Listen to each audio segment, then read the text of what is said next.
देखेंगे तो वहां भी पहले अंक भरे जाते हैं। अंक का साधन करते ना, लग्न का साधन। मेष लग्न है तो 1 अंक भर दिया, वृषभ आया तो 2 अंक भरा। तो वहां पर भी गणित आया है, किसी ना किसी प्रकार से गणित है। गणित हमसे ओतप्रोत है, हम जो भी गणना करते हैं वो गणित से ही ओतप्रोत है। अभी एक अच्छे वक्ता आए थे, उन्होंने भी कहा था कि तिथि भी एक हो जाना चाहिए। तो यदि हम सभी गणित से ओतप्रोत हो जाएं, गणित हम पढ़ने लग जाएं, यदि हम गणित का साधन करने लग जाएं, तो जिस क्षेत्र में हम हैं, हम इंदौर में हैं, हम उज्जैन में हैं, हम दिल्ली में हैं, जहां पर भी है, यदि वहां का यदि समय साधन कर लें, वेलांतर साधन कर लें, पलभा कर लें, यदि हम वृत्त से लेकर गोल, गोल से लेकर खगोल, भूगोल तक की यदि हम जानकारी ले लें, तो शायद ही तिथि में कोई गड़बड़ दिखाई देगी।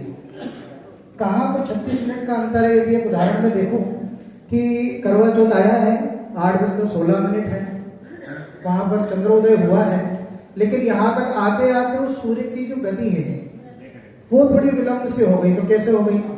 अब यहाँ पर इंदौर की हम बात करें तो 26 मिनट और 36 सेकंड का अंतर है। तो हमें उस दिन का वेलांतर देखना पड़ेगा कि आज चंद्रोदय कितनी बजे होगा। तो उस दिन का जो वेलांतर रहा वो 15 मिनट का रहा। तो जब हम 8:16 में 26-36 को जोड़ेंगे और उसी में 15 को जोड़ देंगे, 15 मिनट को, तो हम ये पाएंगे कि इस दिन इंदौर में 8:57 और 36 पे चंद्रोदय होने वाला है। तो यदि हम गणित को देखते जाएंगे तो आप अपने समय का साधन आराम से कर सकते हैं।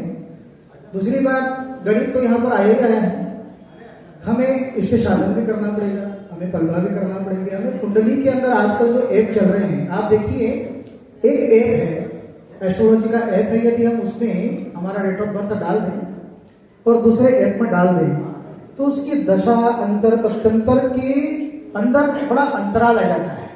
कभी 15 मिनट का गैप है, कभी 8 दिन का है, कभी 20 दिन का है। तो ये कहीं ना कहीं कैलकुलेशन की कमी के कारण है। यदि हम हाथ से स्वर्ण लग्न साधन ले लेंगे, यदि आपको नहीं आता है, या लग्न साधन ले लेंगे कि चंद्र स्पष्ट से यदि हम दशा का बदल निकालेंगे तो वो जो काल होगा, जो आपका प्रेडिक्शन होगा, वो राइट होगा। पहली बार तो यहाँ पर भी गणित आ गया। तो यदि आप कुंडली निर्माण में भी जाएंगे तो वहां पर भी गणित है। अगर हम शुद्धता से कुंडली निर्माण कर लेते हैं तो हमारा जो प्रेडिक्शन होता है वो बिल्कुल राइट होता है। यहाँ गणित। अब वास्तु की बात ले लें, वास्तु शास्त्र में भी आ जाए तो वास्तु शास्त्र में यदि हम देखते हैं तो सर्वप्रथम हमें क्या ध्यान देना है, वहां पर भी गणित आया। देखिए कि आपका जो नाम है, जिस जगह, जिस नगर में आप अपना प्लॉट या मकान बनाने वाले हैं, तो वो आपसे जुड़ा हुआ है कि नहीं। मान लीजिए हम जगदीश नगर में हैं, तो उसके 7 अंक आ गए, जगदीश नगर, 7 अंक, 4 का गुणा कर दीजिए। 4 का गुणा किया तो क्या हुआ? 7 चौक 28। मेरा नाम गिरीश है, 3 अंक जोड़ दिए तो 31 हो गए। जैसे ही मैंने 7 का भाग लगाया, जो भी लब्धि आई मेरे पास, तो लब्धि क्या है? 7 चौक 28 बच गए 3, तो 3 में उसमें व्यय हो जाता है। ये वास्तु रत्नाकर स्वयं कहते हैं, मैं नहीं कहता। ये तो मैं गणित बता रहा हूँ, गणित हर जगह आया है। 1 बचता है तो बिल्कुल धन की प्राप्ति, 2 बचता है तो पुत्र की प्राप्ति होती है, 3 बचता है तो व्यय हो जाता है। इसी प्रकार यदि 7 बच जाए तो मृत्यु हो जाती है। ज्यादा समय नहीं लूंगा इसलिए आपको बताया।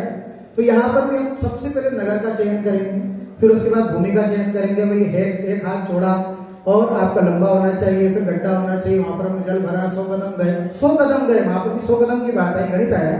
तो वहां पर 100 कदम गए, पुनः आए तो फिर हमने उस जल को देखा है। जल यदि आधे से ज्यादा है तो उत्तम है, यदि हल्का सा कीच पड़ा है तो वो मध्यम है, यदि पूरा ही सूखा या थोड़ा कीच बहुत कम हो गया है, गाढ़ापन आ गया है, तो उसको अधम की श्रेणी में लिया जाता है। यहाँ पर भी गणित आया है। मुहूर्त चिंतामणि में भी यदि हम कोई मुहूर्त देखने जाते हैं तो वहां पर भी गणित शब्द आया है, और गणित ही आया है।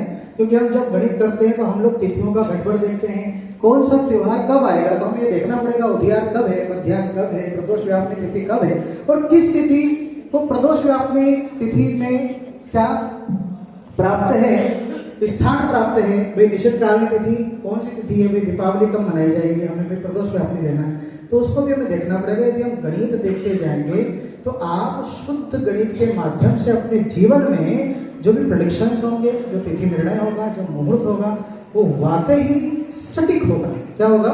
सटीक होगा।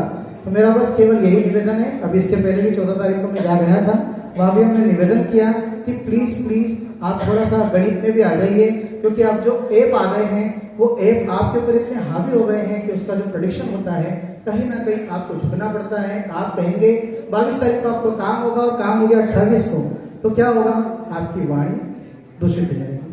तो सॉरी, मैं आपसे निवेदन कर सकता हूँ, छोटा सा बालक हूँ, तो गणित का छात्र हूँ, हम लोग काफी काम करते हैं और बच्चों को पढ़ाने का भी प्रयास करते हैं। तो धन्यवाद, मेरी वाणी विराम देता हूँ।